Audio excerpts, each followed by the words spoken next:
High ভাই।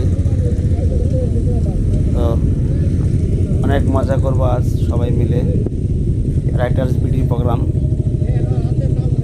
তো এখন আমরা আছি ঝিনাইগাতি গারো পাহাড় বলে যেটা, সেই জায়গায় আমরা আছি। ভাই আসতেছে ওরা অনেকেই।